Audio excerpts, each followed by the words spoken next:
გამარჯობა, ეთერშია ქრონიკა 17 საათი, ახალ ამბებს გიორგი აბაზაძე გაგაცნობთ. გიგა ავალიანის მოსწავლე გიორგი მალანიას, რომელიც პროკურატურის მტკიცებით სხვა ბრალდებულებს დაეხმარა, 13 წლამდე თავისუფლების აღკვეთა ემუქრება. ჭაქვინჯის ციხის სრული რეაბილიტაცია იგეგმება.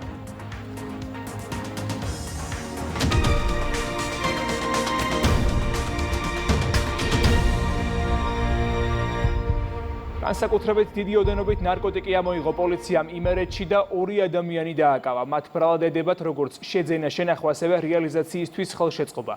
მეთადონი და ალფა PVP ნივთმტკიცება დამოიღეს. დანაშაული 20 წლამდე პატიმრობას ითვალისწინებს.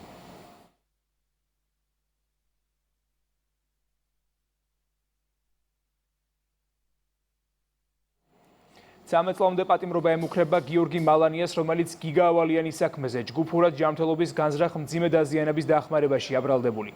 როგორც პროკურორმა განმარტა, მალანია მიმალვას ცდილობდა და ლანჩხუთში იმყოფებოდა. საპირისპიროს ამტკიცებს ადვოკატი. გიგა ავალიანის მკვლელობის საქმეს უკვე ჰყავს 5 მსჯავრდებული. გამოძიების მიხედვით მსჯავრდებულებმა გიორგი მალანიას დახმარებით, რომელიც ავალიანის მოსწავლე იყო, გაარკვიეს მისი სამუშაო და საცხოვრებელი ადგილი და განზრახვის შესრულებისთვის თვალთვალი დაიწყეს. მიუხედავად იმისა, რომ არ არსებობდა არც ფაქტობრივი, ანუ მტკიცებითი და ამავდროულად არ არსებობდა არც ფორმალური საფუძველი, არც ერთი მათგანი სასამართლომ მიიღო გადაწყვეტილება, რომ კანონთან კონფლიქტში მყოფ არასრულწლოვან შეუფარდა ყველაზე მკაცრი აღკვეთის ღონისძიების სახე პატიმრობა. თვეების განმავლობაში მას არანაირად არ ჰქონია მცდელობა მიმალულიყო საქართველოს ფარგლებს მიმართ და ამავდროულად არ არსებობს საქმეში არც ერთი მტკიცებულება, რომელიც დაადასტურებდა იმას, რომ ინმეზე, რომელიმე მოწმეზე მან რაიმე ზეგავლენის მოხდენა პროკურატურის შემადგენლობაში მითითებული მხოლოდ მიმალვის საფრთხე არ იყო ასევე ახალი დანაშაულის ჩადენისა და მტკიცებულებებზე უკანონო ზემოქმედების მოხდენის საფრთხეები. რაც შეეხება მიმალვის საფრთხეზე, ამაზე ბევრი ვისაუბრეთ. ის ლანჩხუთში იმყოფებოდა, გადაადგილდებოდა ზურგჩანთით და არსებობდა ვარაუდი იმისა, რომ ის აპირებდა მიმალვას და სწორედ ამ ოპერატიული ინფორმაციის საფუძველზე იქნა დაკავებული. რაც შეეხება მტკიცებულებებზე უკანონო ზემოქმედების მოხდენის საფრთხეს, ამასთან დაკავშირებით მოგეხსენებათ, რომ ისევ გრძელდება გამოძიება, შესაძლებელია ყოფილ საქმეში კიდევ გამოიკვეთონ ახალი პოტენციური ბრალდებულები, რომლის მიმართაც შესაძლებელია მომავალში იქნეს გადაწყვეტილება მიღებული და დავიწყოთ დევნა და რომ არ მოხდეს იმ პოტენციურ ბრალდებულებთან რაიმეზე შეთანხმება, რაიმე ინფორმაციის შეცვლა, დამახინჯება, წაშლა და ასე შემდეგ, ან თუნდაც მოწმეებზე უკანონო ზემოქმედება. რაც შეეხება ახალი დანაშაულის ჩადენის საფრთხეს, მოვიაზრებთ როგორც სამართალ წარმოების წინააღმდეგ ჩასადენი დანაშაულის საფრთხეზე. უზბეკეთის საქართველოსადმი ინვესტიციების განსახორციელებლად თვალსაზრისით დიდი ინტერესს ადასტურებს. სავაჭრო ეკონომიკური კავშირების გაზრდის მიზნით ჩვენი ქვეყანა მჭიდრო თანამშრომლობას განაგრძობს. უზბეკეთის პრეზიდენტისა და დელეგაციის ვიზიტისას არაერთი მნიშვნელოვანი შეთანხმება შედგა. სტუმრებმა ნავსადგურები დაათვალიერეს. საქართველოს როლი როგორც შუა დერეფნის მთავარი რგოლის ეკონომიკურ რუკაზე კიდევ უფრო ძლიერდება. საქართველოს-უზბეკეთს შორის გაფორმებული შეთანხმების ფარგლებში, ტრანსპორტისა და ლოგისტიკის სექტორებში ორ ქვეყანას შორის თანამშრომლობის კიდევ უფრო გაღრმავება იგეგმება. განსაკუთრებით გამოიკვეთა ინტერესი ქვეყნის საპორტო ინფრასტრუქტურის მიმართ. მიღწეულ იქნა შეთანხმებები ელექტრონულ სანებართო მოწმობებზე გადასვლასა და დერეფნის გამჭოლ ტარიფებზე, რაც ქვეყნებს შორის ეკონომიკური კავშირების გაღრმავების წინაპირობაა. უზბეკეთი ცალსახად ადასტურებს ძალიან დიდი ინტერესს საქართველოსადმი, უშუალოდ ინვესტიციების მოზიდვის თვალსაზრისით და განხორციელების თვალსაზრისით გამოიყო როგორც უკვე აღინიშნა ტრანსპორტისა და ლოგისტიკის სექტორი, ისევე როგორც წარმოება, ერთ-ერთ მთავარ ასე ვთქვათ მიმართულებად და ამდენად ჩვენ ძალიან მჭიდრო თანამშრომლობას გავაგრძელებთ ჩვენ პარტნიორებთან იმისთვის, რომ ვიხილოთ გაზრდილი სავაჭრო ეკონომიკური კავშირები, გაზრდილი ინვესტიციები უზბეკეთიდან, გაზრდილი ტურისტული ნაკადები და გაზრდილი ტვირთნაკადი უზბეკეთიდან საქართველოს მიმართულებით.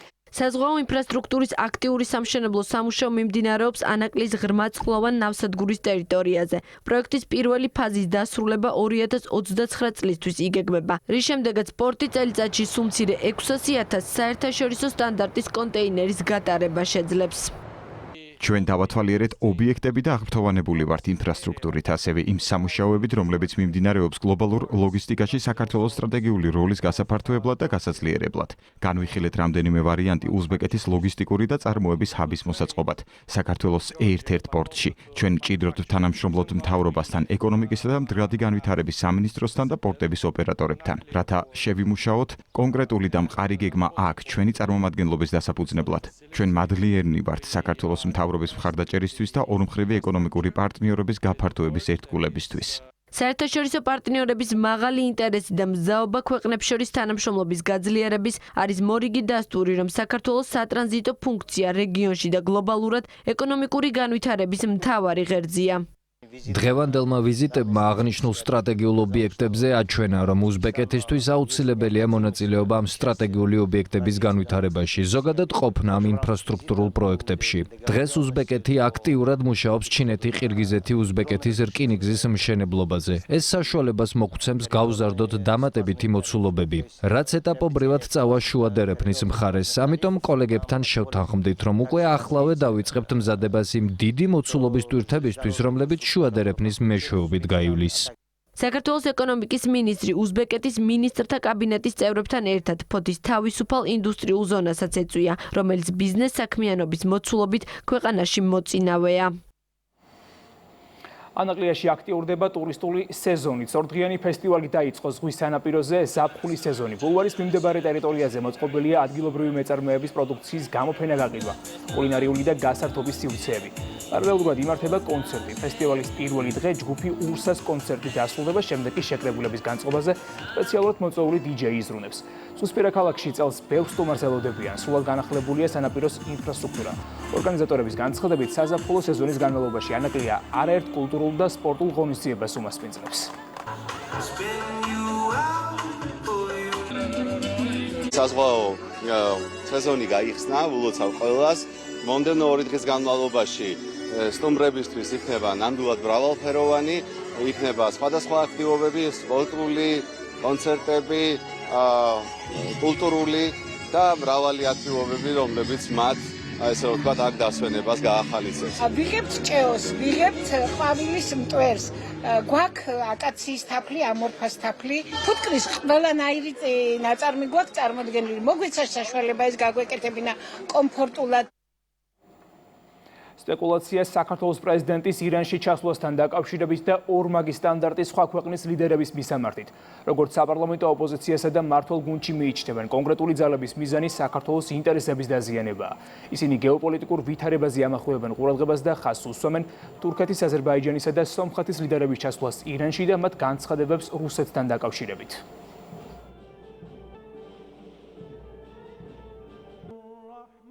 მიხაილ როთი თურმე შეწუხდა, რომ დაკრძალვაზე არ შეიძლება ჩავიდეს ირანში, სადაც ჩადიან ასევე ის სახელმწიფოები, რომლებსაც ისინი მათ შორის აქებენ. ჩვენი მეზობელი სახელმწიფოები, აზერბაიჯანი, სომხეთი, თურქეთი, რატომ მათ მიმართ არ აქვს პრეტენზია? გასცენ პასუხი ფაშინიანს, რომელმაც თქვა, რომ ის რუსეთთან არ შევა არავითარ კონფლიქტში. რატომ არ გვესმის ახლა აქაური აგენტურულის და აქაური ვითომ ვაი ევროპელების განცხადებები. აი ეს არის ის რეალობა, რა რეალობასაც ვითომ ეხლა ირანში პრეზიდენტის ვიზიტთან დაკავშირებით უნდათ რომ წარმოაჩინო. ვერ დავეთანხმებით ბატონ მიხაილ როთს, რომ ჩასვლა მეზობელ სახელმწიფოში დაკრძალვაზე თურმე ქართული უბედურებაა და კაცის კაცზე გათხოვება ევროპული ღირებულება. აი ეს ასე არ არის ბატონ მიხაილ. ოპოზიციაში ფაქტობრივად ამბობენ, რომ თუ ფაშინიანი ჩავა თეირანში, ეს არის ძალიან კარგი რეგიონში მშვიდობისათვის და თუ ჩავა საქართველოს პრეზიდენტი, ეს არის ძალიან ცუდი. რა თქმა უნდა, ისინი ამით მხოლოდ საკუთარ ორმაგ სტანდარტს ავლენენ და ფაქტობრივად ჩვენ საზოგადოებას ეუბნებიან, რომ მათ არ გააჩნიათ არანაირი ღირებულებები და ერთადერთი მიზანი არის რაიმენაირად დააზიანონ ჩვენი ქვეყნის რეპუტაცია და იმიჯი, მაგრამ რა თქმა უნდა, მათ ამის პერსპექტივა არ აქვს და საკუთარ ორმაგ სტანდარტს ამხელენ სინამდვილეში და უმარტივებენ ჩვენ საზოგადოებას სწორი არჩევანის გაკეთების შესაძლებლობას. და დარჩა ისეთი თემა, რითაც ასპეკულირებს ეს ძალა, რადიკალები, ექსტრემისტები, ყველაფერს ატრიალებენ, ყველაფერს იყენებენ სათავისოდ. ჩვენ ვართ განსაკუთრებული გეოპოლიტიკური მოცემულობის ქვეყანა, რომელსაც გარშემო მყოფ სახელმწიფოებთან აქვს კარგი ურთიერთობა და ესეც არის ამ სამეზობლოში, ასე ვთქვათ, ნორმალური ურთიერთობის ერთგვარი ჟესტი. ეს არის და ეს. კულტურული მემკვიდრეობის დაცვის ეროვნული სააგენტო ჭაქვინჯის ციხის სრულ რეაბილიტაციას გეგმავს. ახლა საპროექტო დოკუმენტაცია მზადდება. სააგენტოსა და ზუგდიდის მუნიციპალიტეტის წარმომადგენლები ადგილზე გაეცნნენ ციხის მდგომარეობას და იმსჯელეს სრული რეაბილიტაციის შემდეგ მემკვიდრეობის ძეგლის კულტურულ საგანმანათლებლო და ტურისტული პოტენციალის შესახებ, როგორც რეგიონის, ისე ქვეყნის მასშტაბით. ჭაქვინჯის ციხეს ეროვნული მნიშვნელობის კატეგორიის უძრავი ძეგლის სტატუსი 2017 წელს მიენიჭა.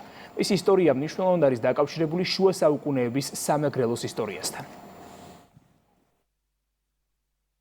მნიშვნელოვანი ისტორიულ-კულტურული ღირებულებიდან გამომდინარე ციხეს 2017 წელს მიენიჭა ეროვნული მნიშვნელობის კატეგორიის სტატუსი და ძალიან სასიხარულოა ის ფაქტი, რომ ადგილობრივი მუნიციპალიტეტის ინიციატივით და კულტურის სამინისტროს მხარდაჭერით საქართველოს კულტურული მემკვიდრეობის დაცვის ეროვნული სააგენტო ახორციელებს ციხის საპროექტო სახარჯთაღრიცხვა დოკუმენტაციის მომზადებას, რომელიც უკვე ფაქტიურად დასკვნით ეტაპზეა და ძალიან მალე დავიწყებთ სარეაბილიტაციო სამუშაოებს, რომელიც ითვალისწინებს არა მხოლოდ ქვათაცვენისაგან დამცავი ბადეების მოწყობას, არამედ სრული ციხის კონსერვაციასა და სრულმასშტაბიან რეაბილიტაციას. მუნიციპალიტეტთან ერთად ერთობლივად ვახორციელებთ ამ პროექტს, ჩვენ გარშემო ინფრასტრუქტურას ვაწესრიგებთ ჩვენი დაფინანსების წყაროებით და დაგეგმილი გვაქვს აქ ჭაქვინჯის ციხემდე ამოსასვლელი გზის მშენებლობა რეაბილიტაციის პროცესი, რომელსაც წელს განვახორციელებთ, ასევე გარშემო საჭირო ინფრასტრუქტურას, რომელიც ამ ციხეს დაჭირდება.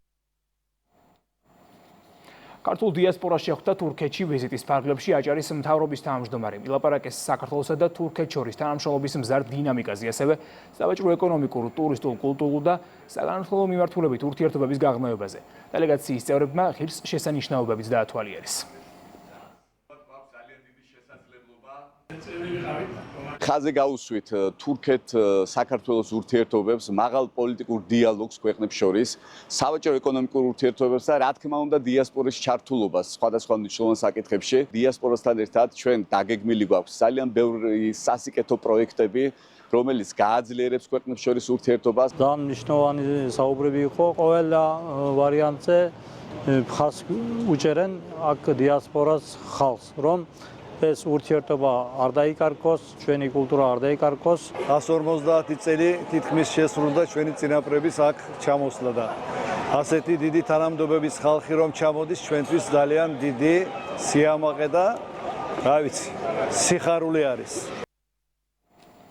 აფხაზეთიდან დევნილი მოზარდები ზაფხულის ორთვეს ესპანეთში მოხალისე ოჯახებში გაატარებენ. საერთაშორისო საზაფხულო პროგრამის ფარგლებში მონაწილეები ქვეყნის კულტურას, ტრადიციებსა და ყოველდღიურ ცხოვრებას გაეცნობიან, რაც მათ საერთაშორისო გამოცდილების მიღებისა და პიროვნული განვითარების საშუალებას მისცემს.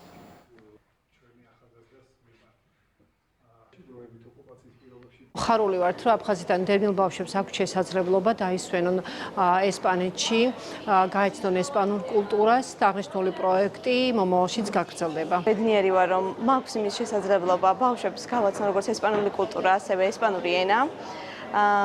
მე ვცხოვრობ ესპანეთში და ესეთი შესაძლებლობები, ესეთი პროექტები, რომელიც საქართველოში დევნილი ბავშვებისთვის ახორციელდება, უმნიშვნელოვანესია. ძალიან გახარებულები ვართ, რომ მივდივართ ესპანეთში და მადლობა იმ ოჯახს, ვინც ესპანეთში გველოდება და მადლობა აფხაზეთის მთავრობას.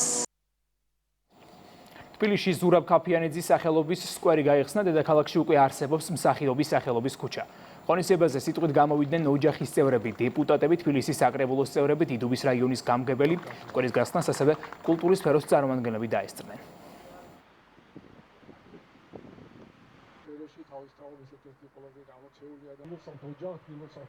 მნიშვნელოვანი იყო დილის მასივისთვის, რომ ყოფილიყო სივრცე ბატონი ზურაბ ქაფიანიძის სახელობის, დღეს უკვე ეს სივრცე გვაქვს, ეს ადგილი უკვე აღარ არის რიგითი სკვერი, ეს ადგილი უკვე ატარებს ბატონ ზურაბ ქაფიანიძის სახელდებას. პიროვნულად გამორჩეული ადამიანი იყო და თავის თავობის ერთ-ერთ ყველაზე ღირსეული მოღვაწე იყო. დღევანდელი დღე მართლა ძალიან მღელვარია ჩემთვის, ჩემი ოჯახისთვის. ძალიან დიდი მადლობა ყველა იმ მესვეურებს, ვინც მოინდომა, გააკეთა. დაჭრილ მებრძოლთა კვირეული სპორტის გუნდურ და ინდივიდუალურ სახეობებში აქტიურად მიმდინარეობს. ღონისძიებებს გორში დავით აღმაშენებლის სახელობის ეროვნული თავდაცვის აკადემია მასპინძლობს. დაჭრილ დაშავებულმა მებრძოლებმა უკვე იესპარეზეს რამდენიმე სახეობაში. გამარჯვებული მებრძოლები ოქროს, ვერცხლისა და ბრინჯაოს მედლებით დააჯილდოვეს. კვირეულის ფარგლებში 10 ინდივიდუალური და 3 გუნდური შეჯიბრება გაიმართება. დაჭრილი სამხედროები იესპარეზებენ ინდივიდუალურ სახეობებში.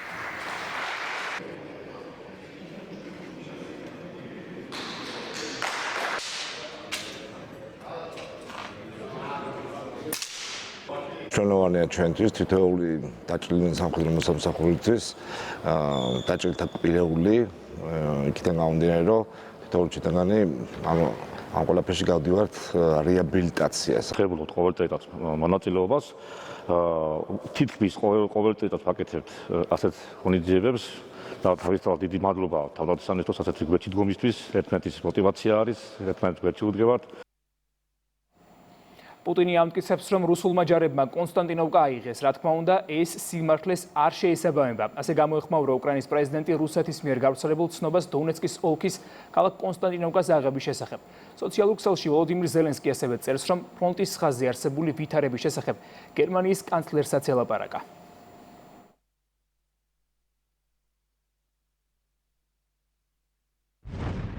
ახლა მთავარი პრიორიტეტი პატრიოტის სისტემებისთვის რაკეტებია, რათა ჩვენი ხალხი რუსული ბალისტიკური თავდასხმებისგან დავიცვათ. გერმანიის კანცლერთან საუბრის მთავარი თემა სწორედ ეს იყო. დღეს პუტინმა გადაწყვიტა, რომ მსოფლიოსა და შეერთებული შტატების პრეზიდენტისთვის ფრონტის ხაზზე არსებული ვითარების შესახებ ტყუილი ეთქვა. ის ამტკიცებს, რომ რუსულმა ჯარებმა დონბასში კონსტანტინოვკა აიღეს. რა თქმა უნდა, ეს სიმართლეს არ შეესაბამება. მორიგი რუსული ტყუილია და ახალი ამბების ხელოვნურად შექმნის მცდელობა. კონსტანტინოვკა რუსეთის კონტროლის ქვეშ რომ იყოს, მაშინ პუტინს არანაირი პრობლემა არ უნდა ჰქონდეს, რომ შემხვდეს ამ ომის დიპლომატიური გზის პოვნის მიზნით. მაგრამ ფაქტია, რომ ის ფრონტის ხაზს არ გადმოკვეთს. რეალობა პუტინის სიტყვებისგან სრულიად განსხვავებულია.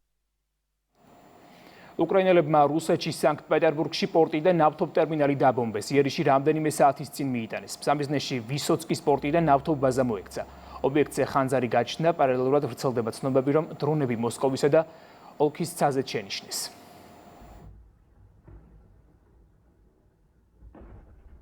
დიდმა ბრიტანეთმა უკრაინას 21 სახანძრო მანქანა გადასცა. უკრაინის ელჩი დიდ ბრიტანეთში ვალერი ზალუნი აცხადებს, რომ სამაშველო სპეცტექნიკა რუსული იერიშების შედეგად დაზარალებული ქალაქების დაცვას და მშვიდობიანი მოქალაქეებისა და მაშველების სიცოცხლის გადარჩენას უზრუნველყოფს.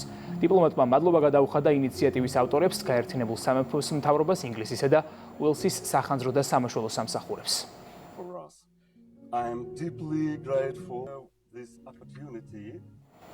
ირანი ჰორმუზის საკითხებში ნებისმიერ ჩარევასთან დაკავშირებით გაფრთხილებას ავრცელებს. საგანგებო განცხადება სოციალურ ქსელში ირანის საგარეო საქმეთა მინისტრის მოადგილემ ქაზემ ღარიბაბადიმ გაავრცელა და აღნიშნა, რომ ჰორმუზის სრუტის უსაფრთხოებაზე პასუხისმგებელია ისლამური რესპუბლიკა. ჩინოსნის ადრესატები ამ შემთხვევაში საფრანგეთი და დიდი ბრიტანეთი გახდნენ. ირანმა მათ ჰორმუზის სრუტესთან სამხედრო ძალების განლაგებისგან თავის შეკავება ურჩია. ჰორმუზის სრუტე არ არის არარეგიონული ძალების სამხედრო დემონსტრაციის ადგილი. ირანი, როგორც პასუხისმგებელი ძალა, ამ სრუტის უსაფრთხოების გარანტია აფრთხილებს ყველას, თავი შეიკავონ ნებისმიერი სამხედრო გადაადგილებისგან აღნიშნულ წყლებში. ჰორმუზის უსაფრთხოება ეკისრება მის სანაპიროზე განლაგებულ სახელმწიფოებს. კრიზისის შემქმნელები პასუხს აგებენ თავიანთი ავანტიურისტული ქმედებების შედეგებზე. ეს არის სერიოზული გაფრთხილება. ირლანდია რუსეთში ალუმინის ექსპორტთან დაკავშირებულ სკანდალში გაეხვა. ევრონიუსის ცნობით, სკანდალი ქვეყნის ტერიტორიაზე მდებარე ალუმინის გადამამუშავებელი ქარხნის რუსეთის სამხედრო ინდუსტრიულ კომპლექსთან სავარაუდო კავშირებს ეხება.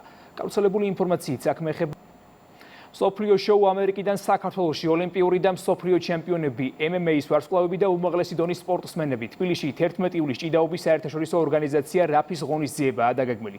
პირდაპირ ტრანსლაციას ტელეკომპანია იმედი შემოგთავაზებთ. ქართველი სპორტსმენები დიდი გამარჯვების მოლოდინში არიან. სწორედ ამ მიზნით ცოტა ხნის წინ საქართველოში ჩამოვიდა მერაბ დვალიშვილის მთავარ დაპირისპირებაში ჰენრი სეხუდოს ეჭიდავება. სოფუ ერქვანია იმყოფება თბილისის საერთაშორისო აეროპორტში.